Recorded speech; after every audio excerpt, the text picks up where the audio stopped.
Boa noite a todos. Espero que estejam todos bem. Obrigado pela companhia nesta noite. Obrigado por estar conosco mais uma vez. Eu começo agradecendo, como sempre, pela oportunidade que me é concedida de compartilhar um pouco dos resultados dos meus estudos hoje com uma preleção a respeito do capítulo 28 do Evangelho segundo o Espiritismo, tema da nossa preleção, dos nossos estudos de hoje. Capítulo 28, que recebe o título Coletânea de Preces Espíritas. Acredito que não por acaso, esse capítulo é o último capítulo do Evangelho segundo o Espiritismo. Ele, de certa forma, ele sintetiza tudo aquilo que foi tratado ao longo do livro, ao longo da doutrina exposta por Kardec. E esse capítulo final, ele nos dá uma ideia de como aplicar toda essa moral evangélica que é desenvolvida ao longo do Evangelho segundo o Espiritismo. Então, é um capítulo riquíssimo de consulta, né? E também de estudo, para aprofundamento dos nossos estudos. Conforme nós veremos a seguir, a ideia não é fornecer ali uma receita, né? uma prática para ser decorada. Na verdade, ela é apenas um aprimoramento, como se fosse instruções dos Espíritos, no sentido de orientar os nossos pensamentos para que possamos, então, adequadamente estabelecer o nosso contato com Deus por meio das nossas preces. Bom, mas antes de iniciar aqui o desenvolvimento do capítulo 28, propriamente dito, eu gostaria aqui de ler um pequeno trecho até para a gente fazer a preparação dos nossos estudos.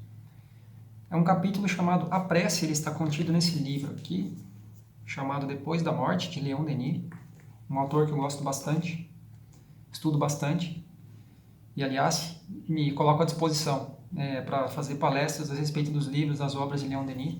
Gosto muito, estudo bastante e gosto de poder compartilhar também. Bom, nesse capítulo tem um trechinho que o autor nos coloca o seguinte: nos colóquios da alma com a potência suprema, a linguagem não deve ser preparada ou organizada com antecedência. Sobretudo, não deve ser uma fórmula cujo tamanho é proporcional ao seu importe monetário, pois isso seria uma profanação e quase um sacrilégio. A linguagem da prece deve variar segundo as necessidades, segundo o estado do espírito humano. É um grito, um lamento, uma efusão, um cântico de amor, um manifesto de adoração ou um exame de seus atos, um inventário moral que se faz sob a vista de Deus, ou ainda um simples pensamento, uma lembrança, um olhar erguido para o céu. Não há horas para a prece. Sem dúvida, é conveniente elevar seu coração a Deus no começo e no fim do dia. Mas, se não vos sentirdes motivados, não oreis. É melhor não fazer nenhuma prece do que orar somente com os lábios. Em compensação, quando sentirdes vossa alma enternecida, agitada por um sentimento profundo, pelo espetáculo do infinito, deveis fazer a prece, mesmo que seja à beira dos oceanos, sob a claridade do dia ou debaixo da cúpula brilhante das noites. No meio dos campos e dos bosques sombreados, no silêncio das florestas, pouco importa. É grande e boa toda causa que, produzindo lágrimas em nossos olhos, ou dobrando os nossos joelhos, faz também emergir em nosso coração um hino de amor, um brado de admiração para com a potência eterna que guia os nossos passos por entre os abismos. Bonito, né? Bom, então, com essa introdução, essa leitura da obra de Leon Denis, livro Depois da Morte, o capítulo A Prece, então nós vamos também fazer a nossa prece muito singela, apenas pedindo o auxílio dos bons espíritos que dirigem esse trabalho, que possam estar conosco em nossos lares, trazendo para dentro deles a paz, o entendimento, concórdia, e amparando os nossos esforços na busca por mais conhecimento, nessa busca por Deus, nessa busca por nos tornarmos seres cada dia um pouco melhores. Essa tentativa de sermos hoje um pouco melhores do que fomos ontem. Que os nossos esforços sejam abençoados por Deus, que nós estejamos na companhia do nosso Mestre Jesus e dos bons Espíritos que nos amparam. Assim seja. Muito bem. Conforme eu comentei, o capítulo 28, a coletânea de preces espíritas, segundo o próprio Kardec nos coloca, não é uma tentativa de estabelecer um conjunto de fórmulas a serem decoradas, né, a serem proferidas sem que exista o concurso do nosso sentimento, né, do nosso coração. Portanto, o que eu fiz foi preparar um conjunto de slides que pudesse nos balizar, ao invés de passar pelas preces propriamente ditas, que eu acredito que seja mais adequado que cada um de nós possa, no seu tempo reservado ao estudo, nas nossas leituras, a gente possa consultar, porque ele é realmente um capítulo muito rico, né, em termos de conteúdo e em termos de prática, né? Ele nos ensina a colocar em prática tudo aquilo que foi discorrido ao longo do livro Evangelho segundo o Espiritismo. Então eu preparei alguns slides que eles irão nos basear, eles irão nos dar a base para que a gente possa recordar ou estabelecer os princípios que estão colocados de maneira geral em todas as preces que estão contidas no capítulo 28. Então, eu coloquei esses slides na forma de perguntas e respostas para que a gente possa estabelecer uma lógica, fica mais fácil de discorrer sobre o assunto. Vocês vão ver que as perguntas são bastante diretas e as respostas são bastante óbvias também, mas elas nos ajudam a manter uma linha de raciocínio. Então, assim, até para recordar um pouco daquilo que foi o capítulo 27, nós começamos perguntando, né, o que é a prece e quais são os propósitos da oração, da prece. Bom, segundo o Livro dos Espíritos, na questão 659, sempre que vocês verem essas letrinhas aqui, LE, significa Livro dos Espíritos, tá? Essa aqui é uma das referências que eu usei para montar a nossa apresentação. Então, a prece é um ato de adoração. E o que é um ato de adoração? Adoração é aquela postura, é aquela atitude de humildade em reconhecer a existência de algo infinitamente maior do que nós, que regula todas as ações do nosso universo. Essa é a adoração do ponto de vista religioso. Orar a Deus é pensar nele, é aproximar-se dele, é pôr-se em comunicação com ele. Então, a prece é algo que nos aproxima de Deus, é algo que estabelece uma comunicação direta entre nós, criaturas, com Deus, o Criador. E ela não precisa de intermediários, né? Essa é como se fosse um atributo, né? Quase que um direito das nossas almas, esse contato direto com o nosso Criador, desde que exista um sentimento sincero. Portanto, no Evangelho segundo o Espiritismo, essas letrinhas ESE significam Evangelho segundo o Espiritismo. Kardec coloca que a finalidade da prece é levar nossa alma a Deus. Então, é estabelecer esse ponto de conexão entre nós e Deus. Para que se estabeleça essa conexão, tem que existir aí, meus amigos, tem que existir intimidade, né? Tem que existir, como é que a gente pode dizer? Tem que existir comunhão, né? Comunhão. E é por meio do pensamento, por meio do sentimento que nós estabelecemos essa comunhão. O Livro dos Espíritos ainda nos diz que nós podemos, por meio da prece, podemos fazer 3 coisas: louvar, pedir e agradecer. Tudo bem. Agora que nós já lembramos o que é a prece, para que ela serve, né, então a gente se pergunta, existe uma forma de orar que seja mais agradável a Deus? Existe uma forma correta de orar? Bom, Evangelho segundo o Espiritismo, a forma não é nada. A forma não é nada. O pensamento, ou seja, o sentimento é que é tudo. Em se tratando de oração, a forma não é nada, o pensamento é tudo.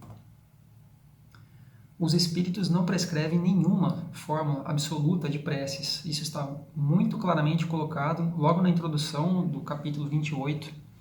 E as preces que são colocadas no capítulo, elas têm tão somente o objetivo de orientar os nossos pensamentos, as nossas ações, os nossos pensamentos, né, de conduzir os nossos pensamentos sobre como estabelecer esse contato com Deus. Não quer dizer que nós devemos,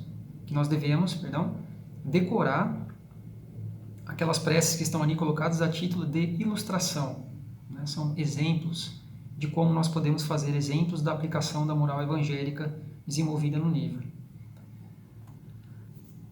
Livro dos Espíritos, questão 654. Deus prefere os que o adoram do fundo do coração, com sinceridade, fazendo o bem e evitando o mal, aos que julgam honrá-lo com cerimônias que não os tornam melhores para com os seus semelhantes.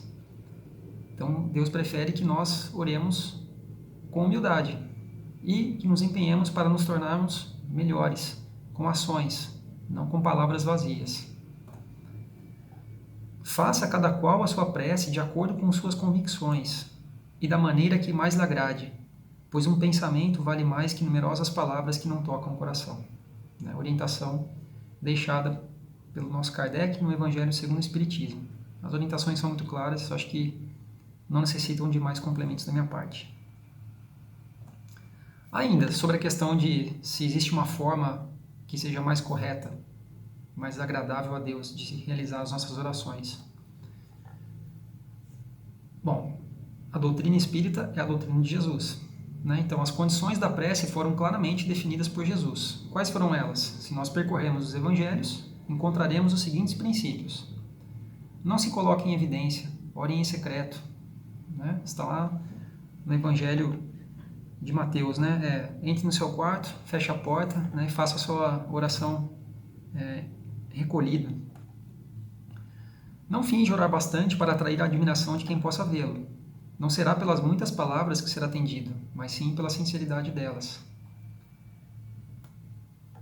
Antes de orar, se tiver qualquer coisa contra alguém, perdoe-a antes, porque sem isto a prece não poderia ser agradável a Deus. Ainda que não estejamos em condições de nos conciliar com qualquer pessoa que nós tivemos qualquer problema, fisicamente, pessoalmente, pelo menos em pensamento, antes de iniciarmos as nossas preces, as nossas orações, nós devemos, em pensamento, nos despojar de qualquer tipo de sentimento de ódio, de rancor, de vingança, antes de elevar a Deus os nossos pensamentos em oração.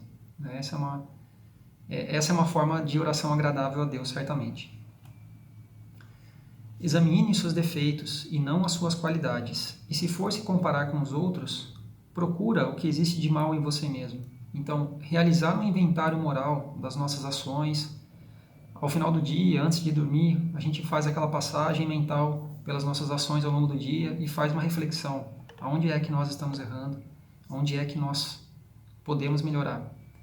Tem uma pergunta que deve estar sempre batendo aqui na nossa cabeça, sempre balizando as nossas ações. É o seguinte: em que estamos melhorando?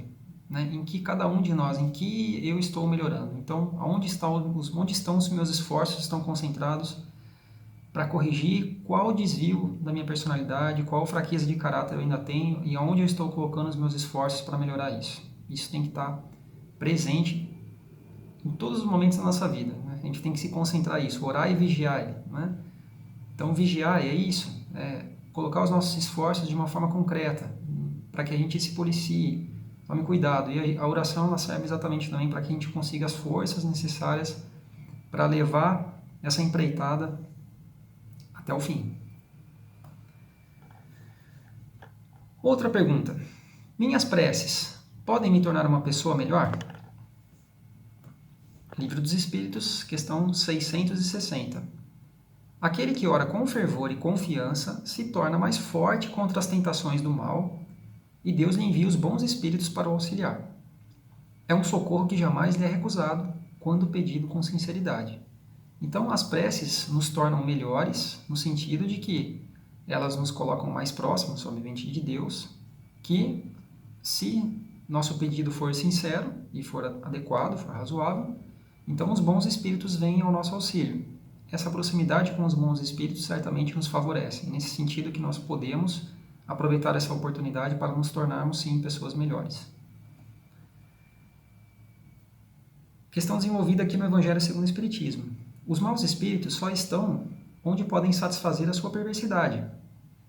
Para afastá-los, não basta pedir, nem mesmo ordenar que se retirem. É necessário eliminar em nós aquilo que os atrai. Então, a gente pode pedir nas nossas orações para que os maus espíritos sejam afastados? Olha, claro que podemos sim.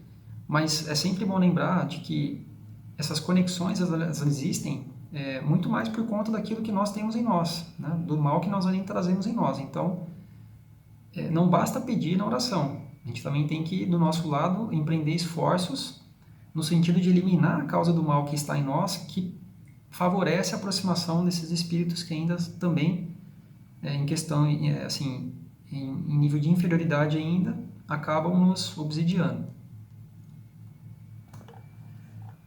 Poderei obter perdão de minhas faltas por meio da prece?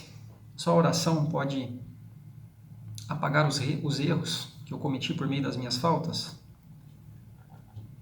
Questão 661, Livro dos Espíritos. Deus sabe discernir o bem do mal, e a prece não esconde as faltas. O perdão será concedido pela mudança da conduta, conforme nós já colocamos. As boas ações são a melhor prece, porque os atos valem mais do que as palavras, né? Em se tratando de moral, falar não é nada, né? Fazer é tudo. Acho que esse é um dos princípios que fica bastante latente em todas as preces que estão contidas no capítulo 28, por isso é sempre bom enfatizar, né? Nada substitui a reparação. O arrependimento é o primeiro passo, as orações nos favorecem, elas permitem a aproximação dos bons espíritos, nos dão forças para iniciar o caminho de reparação dos nossos erros. A prece mais eficaz é o trabalho. Qual é o trabalho? O trabalho que visa o nosso aprimoramento moral, intelectual e o mesmo do nosso próximo. Esse tipo de trabalho. A melhor prece é esse tipo de trabalho. Isso é interessante. Minhas preces podem modificar o curso das minhas provações? Então, durante as nossas vidas, é totalmente natural, até mesmo por conta do planeta no qual nós habitamos, que nós passemos por momentos de dificuldade, sejam eles materiais, sejam eles dos mais diversos tipos, né? E nesses momentos de provação é natural que a gente peça a Deus para aliviar a nossa barra, né? Falando uma linguagem bem clara, fica difícil, né? Às vezes a gente fraqueja. E aí a gente pede nas nossas orações para que Deus alivie um pouco a nossa barra. Será que isso pode modificar o curso das nossas provações? Então, de acordo com o Livro dos Espíritos, questão 663, as nossas provas, são aplicadas segundo a vontade de Deus e existem algumas que deverão ser suportadas até o fim. Isso é para o nosso próprio adiantamento.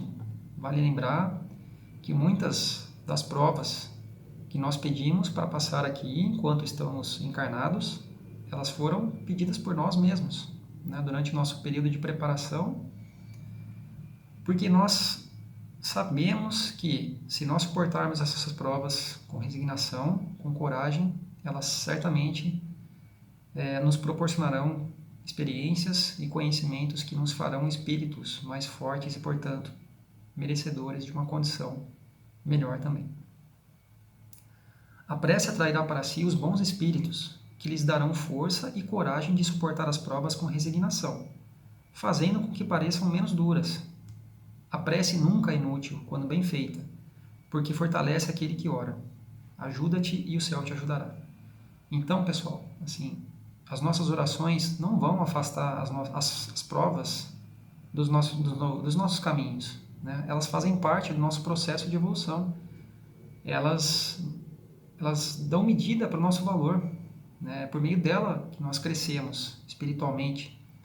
Então nós precisamos delas. O que nós devemos pedir em prece a Deus é a força, a coragem e a resignação para passar por essas provas de uma maneira mais leve, né? E lembrando as palavras de Jesus, o jugo de Jesus é leve, lembra? O fardo é leve Por isso é que a gente pede em oração essa ajuda, para que a gente possa passar por esses períodos turbulentos com mais confiança. E como as minhas preces podem ajudar o meu próximo? Bom, o que é realmente útil para quem suporta uma prova é a coragem e resignação, acabamos de falar. É para esse objetivo, portanto, que devemos dirigir os nossos esforços, né? Seja pedindo aos bons espíritos em seu favor, ou seja, a pessoa que passa pela dificuldade, seja levantando-lhe o moral através de conselhos e encorajamento, ou seja, tomando a atitude de estabelecer uma comunicação direta com quem passa pela dificuldade e ajudar com as palavras que nós pudermos, seja, enfim, assistindo materialmente, se for isso possível. Então, aqui fica bem clara a questão de que a melhor forma de prece é o trabalho, né? Se nos for possível ajudar materialmente, ajudemos materialmente. Se nos for possível ajudar com palavras de encorajamento, façamos isso. Se isso não for possível, ajudamos com as preces, que nunca serão inúteis. E como as minhas preces podem aliviar as dores dos espíritos sofredores? A alma pela qual se ora experimenta alívio, porque é um atestado de bem-querer e atenção. Pela prece provoca-se o arrependimento, nesse sentido que se pode abreviar o sofrimento do espírito. O desejo de melhorar-se, estimulado pela prece, atrairá para junto do espírito sofredor os bons espíritos, que poderão lhe trazer esclarecimento, consolo e esperança, de acordo com a questão 664, Livro dos Espíritos. A doutrina de Jesus, ela nos pede para orar, aliás, faz da oração um ato de verdadeira caridade, né? Então, as nossas orações, a gente não pode nunca se esquecer dos espíritos sofredores. Quais são os espíritos sofredores? Pessoal, são aqueles pelos quais praticamente ninguém lembra de orar, né? São aqueles que aparentemente merecem menos. São para esses que a gente deve dirigir as nossas preces. Os grupos de oração, via de regra, eles oram em favor desses espíritos, porque esses são os que realmente precisam. É natural que nós oremos por nós, por nossas famílias, por nossos amigos, aqueles que não são próximos.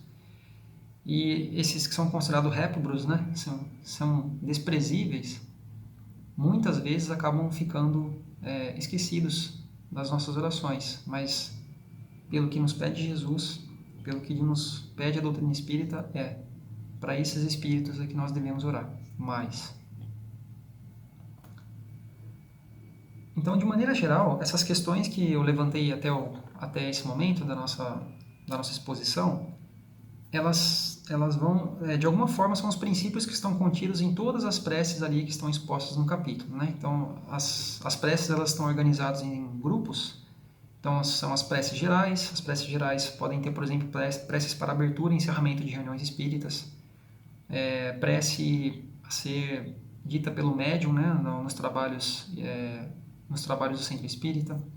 Tem as preces em favor de nós mesmos, dirigidas, por exemplo, aos nossos anjos da guarda. Preces quando nós estamos em dificuldade, prece de agradecimento. Tem as preces que nós podemos fazer pelo nosso próximo, pelos espíritos sofredores, pelos doentes, pelos obsediados. Então, a lista é grande, mas, mais uma vez, eu enfatizo.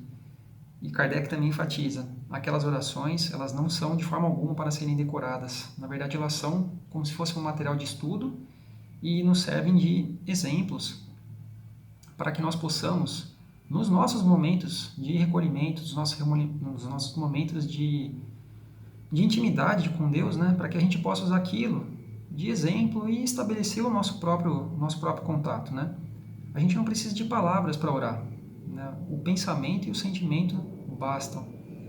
Tem que existir verdade. Se não estiver, como nos disse Leon Denis, se não estiver favorável, se não estiver disponível para a prece, melhor não orar. Mas naqueles momentos em que sentir aquela coisa que toca lá dentro, que é inexplicável, aí sim, aproveita essa oportunidade, coloca mais vontade e estabelece esse contato direto da criatura com o Criador. Bom, tem a primeira oração que aparece no capítulo 28, é a chamada oração dominical. Né? O que é a oração dominical? É a oração do Pai Nosso. Por que chama dominical? Vem da palavra latim dominus. Né? Dominus significa mestre, ou do Senhor. Então seria a oração do Senhor, a oração do mestre, a oração de Jesus. Nosso Pai Nosso, tão conhecida, tão recitada e talvez tão pouco sentida. Então, essa ideia, né, acredito que essa iniciativa também foi uma própria orientação dos espíritos dada a Kardec, para que abrisse o capítulo com essa oração, com a oração do Pai Nosso. E para cada uma das frases que compõem a oração do Pai Nosso, os espíritos deram muitas recomendações, porque essa oração ela é tão perfeitamente, a gente pode dizer assim, que o último nível da sofisticação humana é a simplicidade, né? E essa oração ela reflete bem isso. A beleza, a singeleza dela envolta nessa maravilha de concisão, né? Pela simplicidade. E essa simplicidade às vezes ela acaba passando despercebida, acaba só né, saindo dos nossos lábios sem ter o concurso ali do nosso coração. Então, a ideia de desenvolver um pouco o sentido de cada uma das frases que compõem a oração é de que nós possamos nos concentrar, cada vez que formos realizar a oração do Pai Nosso, e colocar o nosso pensamento alinhado com o verdadeiro sentido dessas palavras. Né? Então, a gente vai realizar aqui o estudo, né, da oração do Pai Nosso, nesse sentido, tentando aprofundar frase por frase, para que nas nossas orações também a gente possa realizá-la com mais propriedade. Né? Eu particularmente, nas preleções que eu faço, nas orações que eu faço por conta das preleções, eu evito realizar a oração do Pai Nosso, porque facilmente ela cai numa recitação e não numa oração, sabe? Aí eu gosto de fazer ela recolhido, isolado mesmo, porque aí eu faço cada frase pausada, penso um pouco, reflito um pouco naquilo que cada frase quer dizer, e aí eu consigo sentir mais verdade assim, nas minhas orações. Quando eu faço ela perante muitas pessoas, acaba que naturalmente acaba entrando numa recitação e aí acaba perdendo um pouco da verdade ali. Então, esse estudo é uma tentativa de nos orientar, né, com relação a essa oração que é a base de todas. Então, ela obviamente começa, né, com a frase Pai Nosso, que estás no céu, santificado seja o vosso nome. Então, nós devemos lembrar o seguinte: a condição da fraternidade humana, ou seja, se existe, se todos nós somos irmãos, a condição para que isso aconteça é que exista um Pai único. Né? Então, a existência de um Pai comum. Nesse sentido é que nós dizemos Pai Nosso. Né? Então, quando nós dizemos isso, Pai Nosso, nós estamos dizendo que nós reconhecemos todos os seres humanos como os nossos irmãos. Né? Todas as raças, nacionalidades, religiões, crenças, ideologias, filosofias. Então, quando a gente está evocando essa oração, Pai Nosso significa isso. Eu considero todos como meus irmãos, porque nós temos um Pai em comum. E por que a gente usa essa ideia de que Ele está no céu? Né? É uma simbologia, é um ato de humildade da nossa parte, de louvar, né, aquele que realmente está muito, mas infinitamente acima. É Ele que regula tudo quanto existe no universo. E a beleza, a grandeza de Deus, aos nossos olhos aqui, seres humanos encarnados nesse planeta, se revela na natureza. Quando a gente identifica na natureza uma perfeição que foge à capacidade humana, é ali que a gente reconhece mais, né, a obra de Deus. Não precisa ir muito longe, né? O nosso próprio corpo é uma obra da natureza, desse planeta, obviamente, uma obra de Deus. E vejamos, né, assim, que perfeição, né? Quanta harmonia existe aqui no nosso aparelho corpóreo, que nos serve de ferramenta para a nossa excursão aqui durante a nossa vida. Por isso que nós exaltamos a figura de Deus, santificado seja o vosso nome, porque a gente identifica nas obras da natureza, em tudo que a gente olha ao nosso redor, se revela ali uma solicitude paternal, né? Nos provê tudo, nos dá tudo. Então, é por isso que nós dizemos, Pai nosso que estás no céu, santificado seja o vosso nome. É o reconhecimento da grandiosidade de Deus e da perfeição das suas obras. Venha a nós o vosso reino. Então, vamos lembrar aqui o Evangelho de Lucas. O reino de Deus está em vós. Mas que reino que é esse?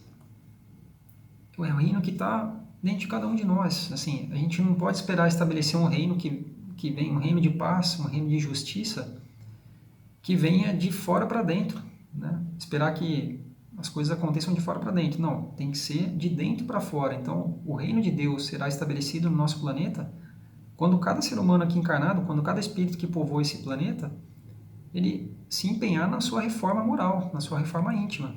Então, é aí que mora o reino de Deus, está dentro de nós, nas potências, nas virtudes que as nossas almas carregam em sementes. E cabe a nós o esforço de desenvolver essas sementes, essas virtudes, por meio dos nossos trabalhos, dos nossos esforços, das experiências que nós levamos daqui. Então, o reino, nesse sentido, não é um local físico, né? Não é uma coisa que vai se estabelecer fisicamente, localmente, mas é uma condição espiritual que nos caracteriza. E esse é o reino de Deus, é o reino de Deus instalado em cada um de nós.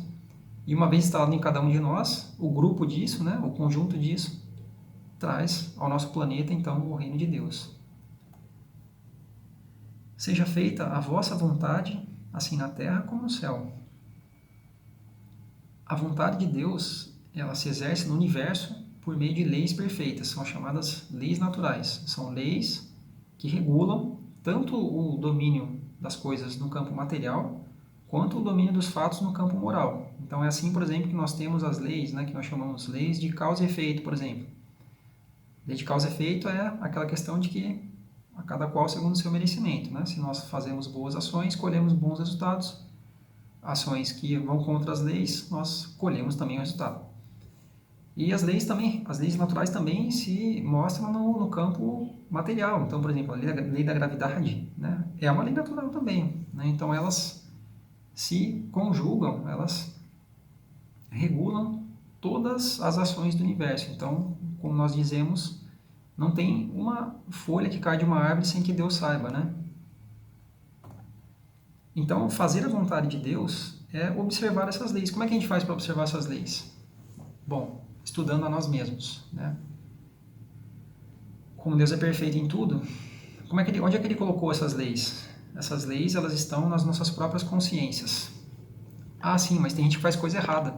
Sim, então, cabe a cada um de nós o desenvolvimento, novamente, né? Nós temos que trabalhar em prol do nosso desenvolvimento.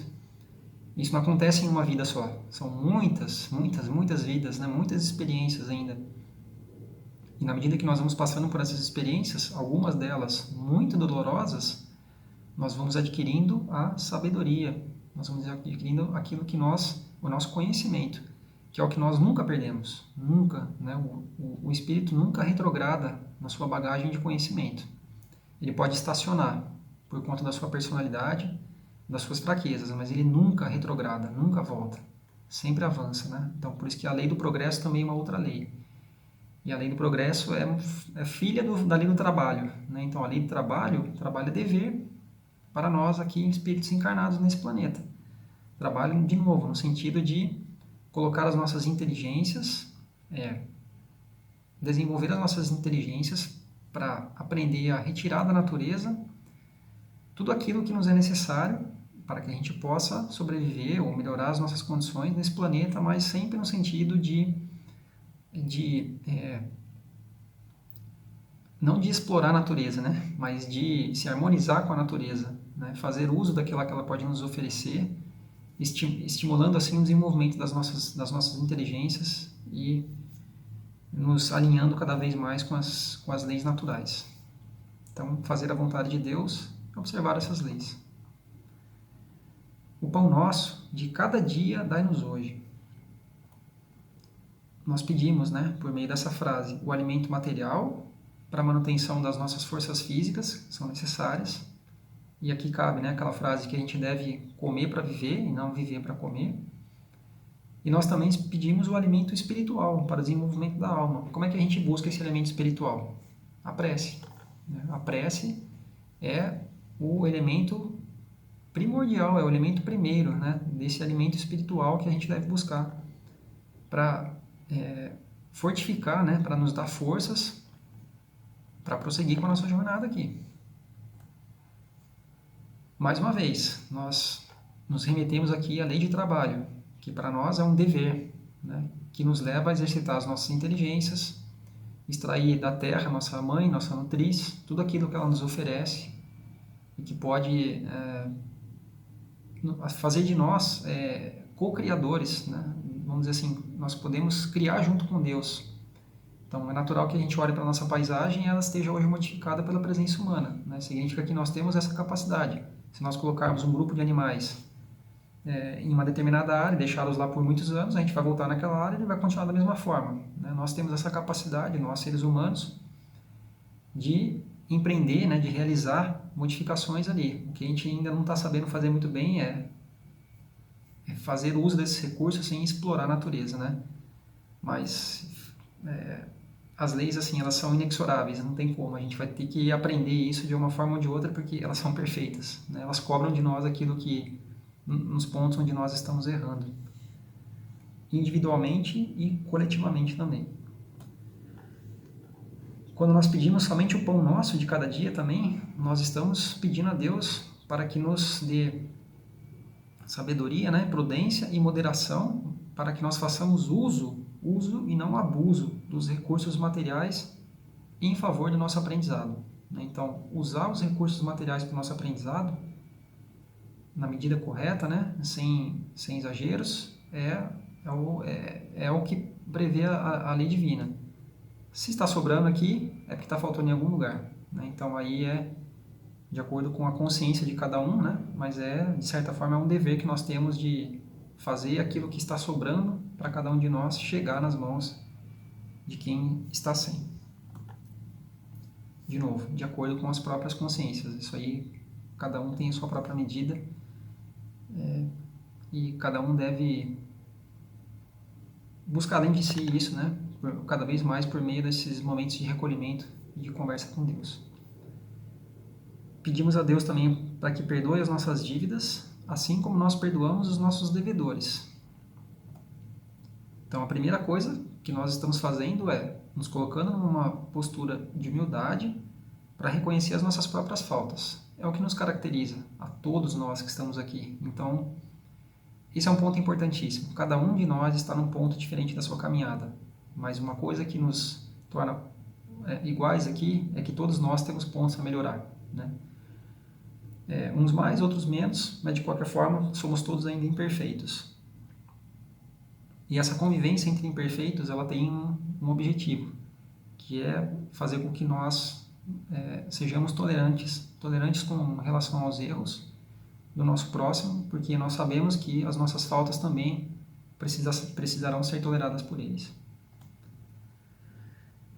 Aqui nós invocamos a lei de amor, justiça e caridade, lembrando que caridade não é apenas assistir os nossos semelhantes com recursos materiais.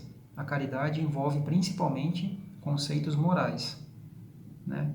Então, os principais pontos com relação ao desenvolvimento da caridade, segundo nos pediu Jesus, é no esquecimento e no perdão das ofensas.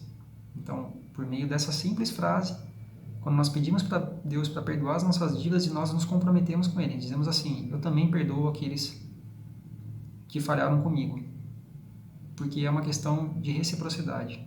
Eu falho com os meus irmãos porque sou imperfeito, e por isso eu aprendi a perdoar também as falhas deles. Então, isso é um dever de todos nós. Esse é o desenvolvimento, a aplicação da lei de amor, justiça e caridade. E eu volto a afirmar, a caridade ela tem mais a ver com a moral do que com o ponto material em si. Então, esquecimento e perdão das ofensas. Não nos deixeis cair em tentação, mas livrai-nos do mal. Eu acredito que boa parte dos cristãos invoca essa frase sem entender muito bem o significado dela. Eu acredito que a maior parte das pessoas imaginem que o mal, nesse caso, é alguma coisa externa, né? Tudo que possa afetá-la, tudo que possa machucá-la, tudo que possa prejudicá-la. Mas, de acordo com as orientações que nós temos dos espíritos, não é bem assim, né? Eles nos lembram que nós mesmos somos espíritos imperfeitos e a causa do mal está em nós próprios. Por quê? Porque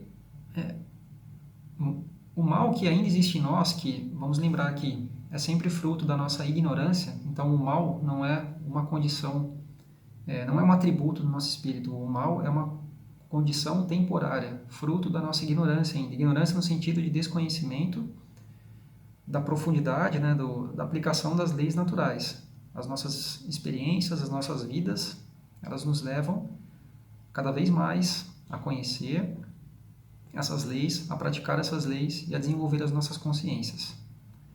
Então, na medida em que nós ainda somos imperfeitos, nós temos ainda brechas, vamos dizer assim, pelas quais os espíritos que também são imperfeitos, que nós talvez incorretamente digamos espíritos maus, nós dizemos, acho que talvez mais correto seria dizer espíritos imperfeitos como nós, eles acabam nos influenciando, né, para ações, né, primeiro os nossos pensamentos, que é onde tudo se origina, mas acabam nos influenciando no pensamento e depois vão se refletir em ações impróprias. Então, o que nós pedimos na oração dominical é ajuda dos bons espíritos para que não permita que o nosso próprio mal, né, o mal que advém da nossa ignorância, das nossas falhas ainda, aquilo que nós trazemos ainda em nós, para que eles não sejam a causa de males maiores, né, sob a influência de espíritos imperfeitos. Então não é para me livrar do mal externo, aquele que pode me prejudicar, porque com relação a isso aí a justiça de Deus é perfeita, né? E ainda que eu sofra uma injustiça, se eu souber suportar com resignação e com coragem, isso com certeza não será levado em consideração na nossa questão de evolução. Mas então é contra o nosso próprio, é contra nós mesmos, né, que nós devemos dirigir os nossos esforços, solicitando o apoio dos bons espíritos para que nos ajudem a resistir a essas tentações. Então nós pedimos a força para resistir às sugestões dos espíritos que nos inspiram maus pensamentos e que depois vão resultar em más ações. E que assim seja, né? Eu tenho para mim o seguinte: nas mãos de Deus eu entrego a minha vida, né? confio naquilo que o destino me reserva, né? Também confio que a minha liberdade de escolha ela é garantida também pelo aquilo que Deus nos deu de mais belo, que é o nosso livre-arbítrio. Então, Ele, na sua infinita sabedoria, Ele sabe julgar exatamente, né, a conjugação desses dois fatores, a determinação daquilo que nós devemos inexoravelmente colher em função das nossas obras passadas, mas também nos deixa margem para poder tomar as nossas decisões, nossas escolhas, né, fruto do nosso livre-arbítrio. Essas duas coisas elas se conjugam perfeitamente de acordo com as leis divinas. Então, que seja feita a vontade de Deus e que ela sempre, sempre, sempre prevaleça sobre a minha vida, né? Que a vontade dele prevaleça sobre a minha. Não peçamos em nossas orações o fim de nossas provações. Né? Vamos pedir a força e a coragem para suportá-las dignamente, né? Suportá-las com resignação em favor do nosso adiantamento. Vamos dar provas para nós mesmos primeiro, né? Para Deus, da nossa vontade, né? da nossa força de querer passar por essa situação e uma vez dado esse passo à frente dizer, consegui, com a ajuda de Deus, mas consegui. Afinal de contas, né? Como é que poderia o mestre educar os seus alunos sem proporcionar lições e testes necessários ao seu aprendizado? Faz parte, pessoal. Faz parte da nossa caminhada, faz parte esse desafio, né? Sermos colocados à prova, testarmos a nossa força, a nossa resignação, a nossa coragem faz parte. É isso que a gente tem que pedir nas nossas orações, né? Fortalecer a nossa vontade, fortalecer o nosso caráter, o nosso ânimo, a nossa boa vontade. Espero que esse estudo nos faça agora, sempre que nós formos realizar a oração do Pai Nosso, para que a gente possa pelo menos tentar mentalizar isso de uma forma mais geral, né? Aprofundar um pouco o que cada uma dessas frases significa em profundidade. Muito bem, então nós encerramos aqui a nossa exposição no sentido de passar pelo capítulo 28 do Evangelho segundo o Espiritismo. Nós tentamos trazer para cá os princípios que estão contidos naquelas orações que eu gostaria de incentivá-los aqui buscassem ler, estudar, consultar, sempre que for possível, né? Não é uma coisa para ler uma vez só na vida. Deixa do lado da cama ali o livro, né? Um livro, Evangelho segundo o Espiritismo, é um excelente livro de cabeceira. A gente pode deixar ali do lado da nossa cama e sempre que nos for favorável, a gente lê uma ou outra prece e vamos buscando aprofundar mais nosso conhecimento e trazer mais elementos também para as nossas próprias preces. Para encerrar, eu gostaria de deixar para vocês aqui uma poesia, né, um poema chamado Oração. Ele é de José Silvério Horta, é um espírito, né? Ele está contido, esse poema está no livro Parnaso de Além-Túmulo, né, cujo médium é Francisco Cândido Xavier. Esse foi o primeiro livro do Chico Xavier. Ele traz uma coleção belíssima de poemas ditados por poetas desencarnados, né? E José Silvério Horta, durante a vida dele, ele foi um religioso.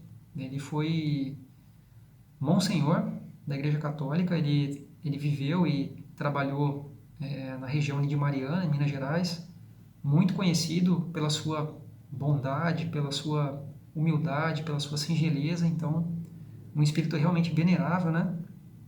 E ele nos trouxe aqui, por meio do Chico, uma belíssima oração. Para ser sincero, é a oração do Pai Nosso em forma de poema, mais linda que eu conheço. Então eu gostaria de compartilhar essa oração aqui com vocês e também divulgar um pouco os outros poemas que estão no livro Parnaso de Além-Túmulo, que são belíssimos. E, bom, que essa oração ela possa servir então de encerramento para o nosso encontro de hoje. E eu vou deixar para que cada um, depois da leitura desse poema, para que cada um possa ficar então aproveitando os momentos que sucedem aqui a nossa exposição, para que possa realizar a sua própria prece, colocar em ação aquilo que a gente viu aqui em princípio, durante o nosso encontro de hoje. Então, a oração de José Silvério Horta diz assim: Pai nosso, que estás nos céus, na luz dos sóis infinitos, Pai de todos os aflitos, deste mundo de escarcéus. Santificado, Senhor, seja teu nome sublime, que em todo o universo exprime concórdia, ternura e amor. Venha ao nosso coração o teu reino de bondade, de paz e de claridade na estrada da redenção. Cumpra-se o teu mandamento, que não vacila e nem erra, nos céus como em toda a terra, de luta e de sofrimento. Evita-nos todo mal, dá-nos o pão no caminho, feito na luz, no carinho, do pão espiritual. Perdoa-nos, meu Senhor, os débitos tenebrosos, de passados escabrosos, de iniquidade e de dor. Auxilia-nos também, nos sentimentos cristãos, amar nossos irmãos que vivem longe do bem. Com a proteção de Jesus, livra nossa alma do erro, sobre o mundo do desterro, diante da vossa luz. Que nossa ideal igreja seja o altar da caridade, onde se faça a vontade do vosso amor, assim seja. Fiquem todos com Deus. Mais uma vez, obrigado pela companhia e muita paz a todos. Até uma próxima oportunidade.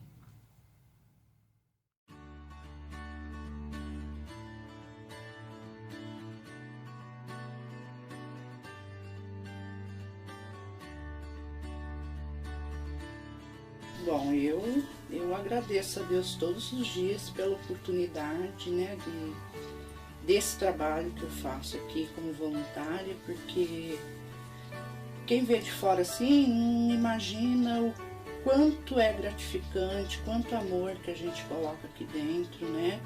É trabalhoso, é cansativo, por muitas vezes a gente tem que correr atrás de doação, porque aqui a gente só trabalha com doações, né? Tudo doado.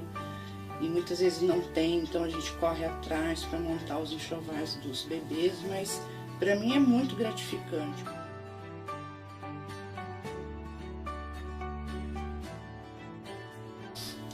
acho que é muito gratificante para nós, porque assim, elas dão um retorno, e esse retorno é importantíssimo para nós, porque elas agradecem muito, elas ficam muito felizes, e elas entram aqui de uma forma e saem totalmente diferente. A autoestima delas levanta e melhora muito.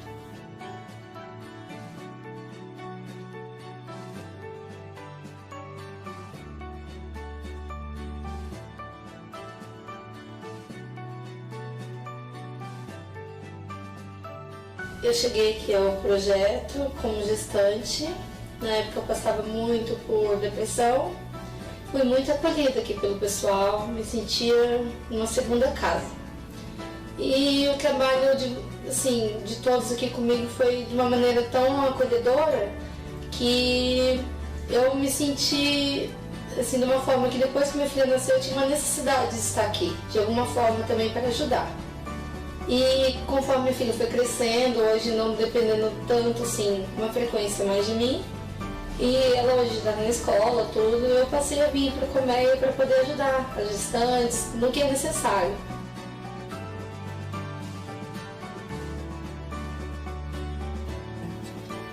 E para mim também é muito gratificante, eu adoro fazer esse trabalho, porque como a Suzana falou, nós ganhamos com isso. Então, eu também agradeço todos os dias para Deus a oportunidade que Ele nos dá de estar aqui fazendo um pouquinho em prol dessas gestantes que são tão carentes, que precisam tanto de carinho, de colo, de acolhimento, e isso a gente faz o possível para dar.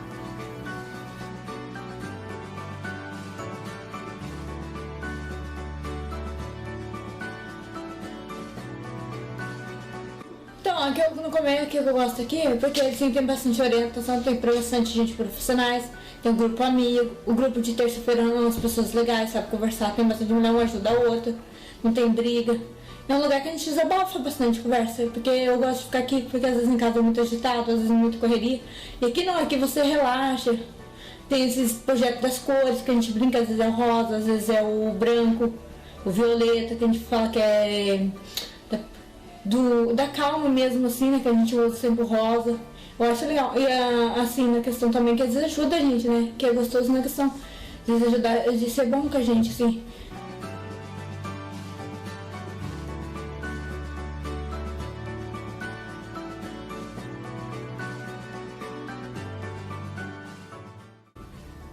Muito bom, assim, um lugar assim, ser acolhido. Se fosse por mim, eu queria ficar mais tempo. Não queria ficar assim, só por causa do choval do kit, mas sim pela companhia, que é gostoso, é uma tarde maravilhosa, ficar sossegado, você relaxa bastante, ri bastante, brinca bastante. Você gosta de brincar, tudo, a gente tem tempo, isso que a gente é ouvido e a gente aprende bastante coisa. Assim, hoje nossa aula foi importante, hoje na palestra, às vezes, palestra às vezes é chato, não é? Mas hoje a gente tem a orientação do corte, que não pode ter que risco de, a gente não é obrigado a aceitar muitas coisas no hospital, no do corte, as coisas que a orientadora estava explicando para nós.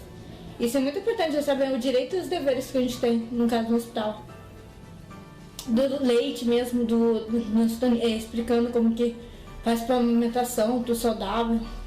Isso é bom ter um lugar que a gente pode saber as orientações. Muito bom isso, eu gosto. Relaxa a gente. E fora a música que tem que expor pra gente assim, quando a gente chega, assim, aquela música saudável, assim, relaxa a gente, às vezes a gente acaba até dormindo. Brinca com a gente, tudo assim, é muito bom. Eu gosto. E eu comento pra todas as mulheradas que quiser fazer curso aqui no Colmeia, é um lugar muito bom. Fora a ajuda que você recebe, às vezes você tá com algum problema, você consegue desabafar. E é um grupo de amigas.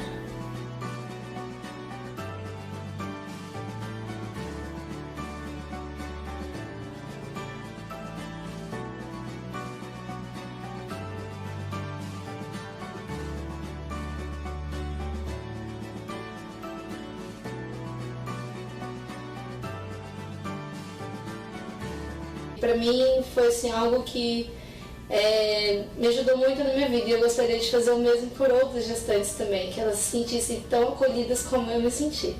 Colmeia para mim é uma coisa muito especial. Não é apenas um trabalho qualquer, é um trabalho que realmente faz a diferença na vida de muitas pessoas.